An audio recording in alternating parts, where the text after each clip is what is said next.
Hi, and welcome back to your Small Spaces Movement Practices.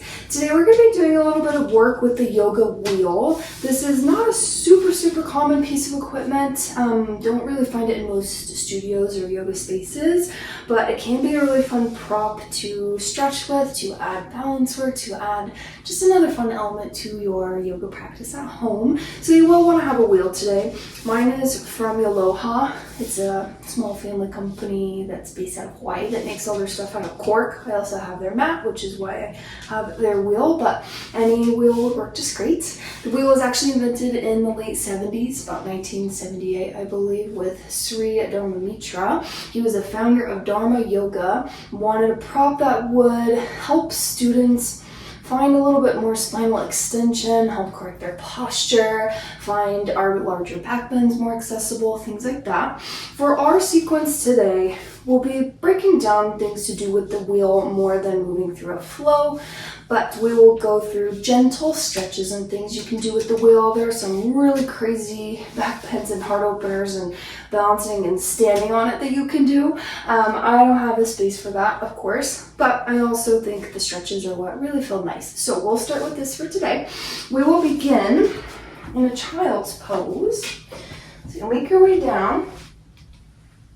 Toes will touch, knees can be wide or narrow, of course. Wheel will be out in front of you, and you'll put your hands onto the top, one stacked on the other, and then slowly start to press your wheel away. And then as you bring your chest and torso and head to the mat, it allows for a lot deeper opening into your chest, your shoulders, and your heart. Each pose we go through today, we'll stay for a few breaths just to get that feeling.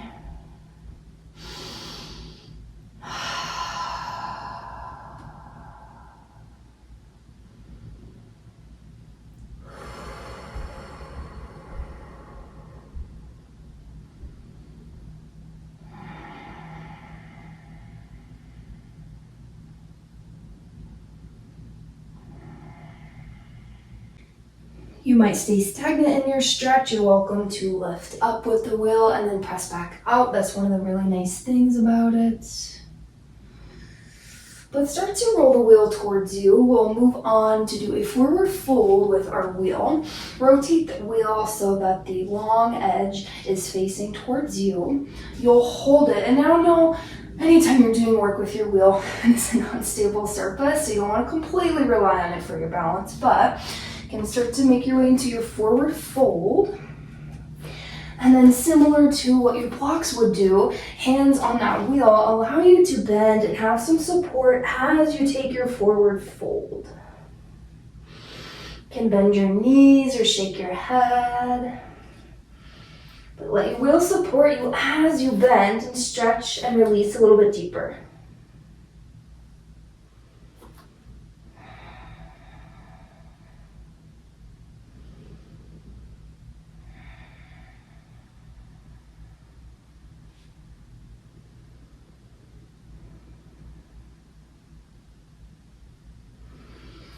You might lift up to a halfway lift to stretch your spine and then round again. It's really whatever feels best to you. For our next posture, it's your frog malasana. Now, there are ways that you can stand on the wheel and do your frog. I personally am not going to go through that today, but you can sit on it, and it really helps to open your hips and give you a seat somewhere to land. So the wheel can stay at that angle. You'll start to step forward. You can scoot it back if you need to, but you'll sit right onto the top of it. And then it provides you the same lift that blocks would, but it's more stationary, meaning that the bottom of it's more stationary than stacking blocks up, which is what would get you this high. It is moving, but your feet are grounded, so you should be pretty stable. Here's not really a position where you can come down and use your elbows to open your knees, but you can stand up or sit up really nice and upright. And of course, you can take your legs out as wide as you like. This is all the space I have for today, but I really do like how high it lifts you up, and it should take some of the pressure off of your low back and your hips when you are in your frog, which is a big hip opener and a big squat.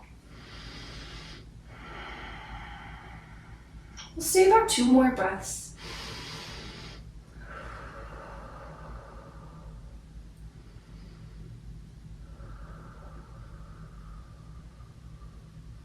Good. To come out of this, you can either put your hands onto the ground or just press into the wheel to bring yourself off. We'll move on to do a lunge, dragon lunge, lizard lunge with the wheel underneath one of our thighs. I'll start with my left leg so you can see. The wheel will go out in front of you. Now the short edge will face you. You'll take your left leg forward, right in front of your wheel. And then the back of your thigh should end up on the wheel with your leg long back behind you. So to me, it feels better to have my knee down. That is what allows my hamstring back here to sink down onto the wheel. If I'm lifted, then I'm kind of lifted off the wheel, so I don't find it as comfortable. But you are welcome to have your back knee lifted. And then once you feel nice and stable, feel free to lift your gaze. You can always take a little bit of rocks or sways. But it's a really nice opener for your hip, front of your hip, as well as the front of your thigh and your psoas, which is a really big muscle that runs along the front of your leg up your torso.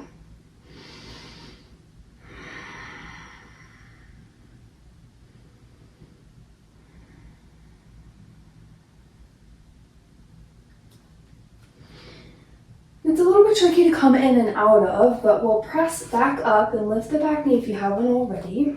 Remove your wheel off to your side. And bring your left knee back in line with your right. We'll switch on our sides. Wheel will go in front of you. Leg will go over.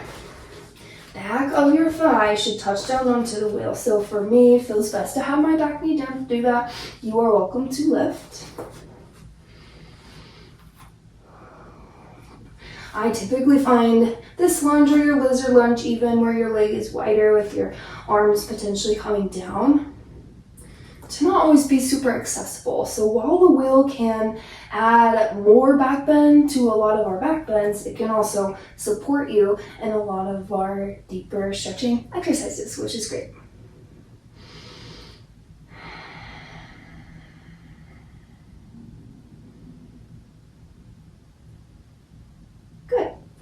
And slowly press up, set your wheel to the side, and then make your way into a tabletop. Let's just release that lunge and those frogs so you can sway your hips or your head.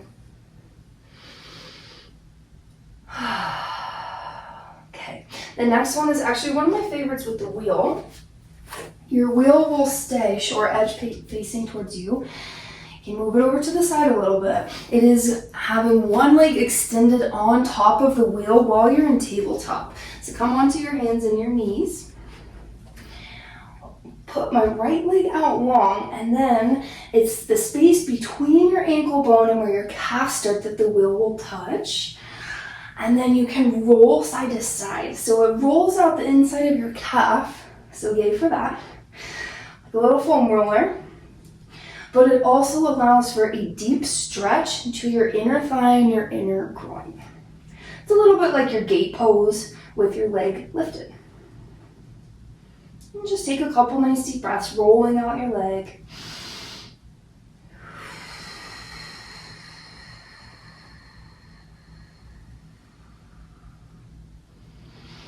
And then if you want to find a breath where you stay still, that's always an option.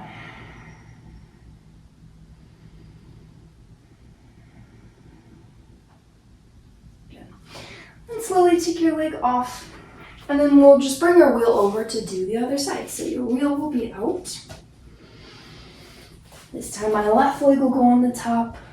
It shouldn't be on the ankle bone. Now I've messed it up. Shouldn't be on the ankle bone. It's between ankle bone and where your calf starts.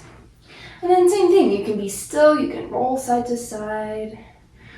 Knowing, of course, that always sides can be different.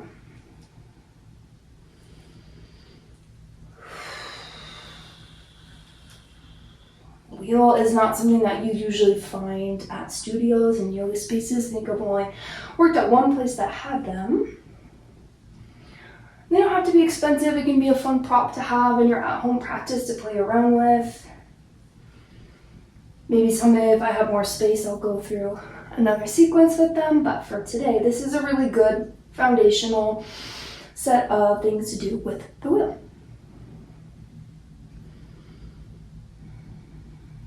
Alrighty, start to take your leg off, and then for our last thing, you and your wheel will come to your back. So we'll make our way onto our back. There's some really nice leg stretches you can do with your wheel. These might look familiar to you. They're really similar to what you would do with like a TheraBand and Pilates and Magic Circle, things like that. Or a strap for yoga. So, grabbing the wheel, you'll put your right foot into the inside of the wheel, and then left leg could be towards you or left leg might go long, and then you're in your hamstring stretch. So you just hold that wheel, pull the leg towards you.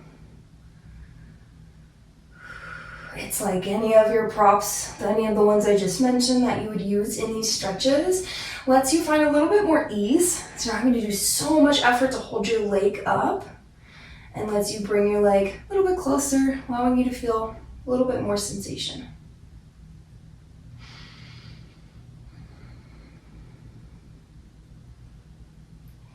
And there's lots of ways you can add on. Because I have my door here, I'll show you the inner thigh on the other side.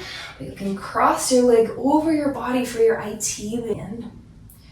This typically gets really tight. We typically use, your IT band is big, we use it a lot, and it tends to hold some tension, and we don't really stretch it very much. So it can usually feel pretty intense. If you want to feel more, sickle or pigeon toe or invert your foot, toes to the ground, heel up to the ceiling.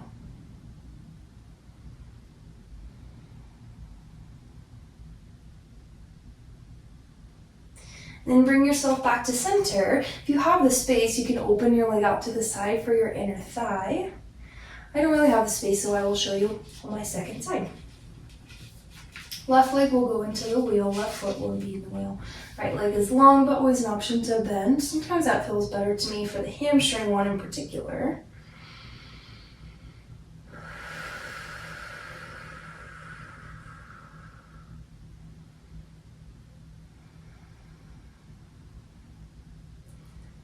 An option to open your leg out to the side. That is for your inner thigh stretch.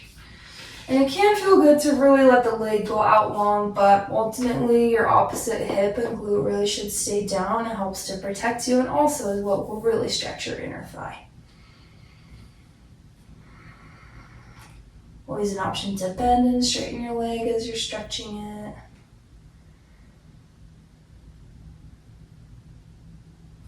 And then finally, this is one of my favorites, put both feet into the wheel and then pull your legs up towards you. It's really nice for the backs of your legs as well as your low back.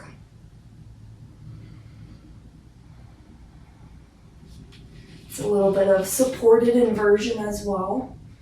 Promotes good blood flow and circulation.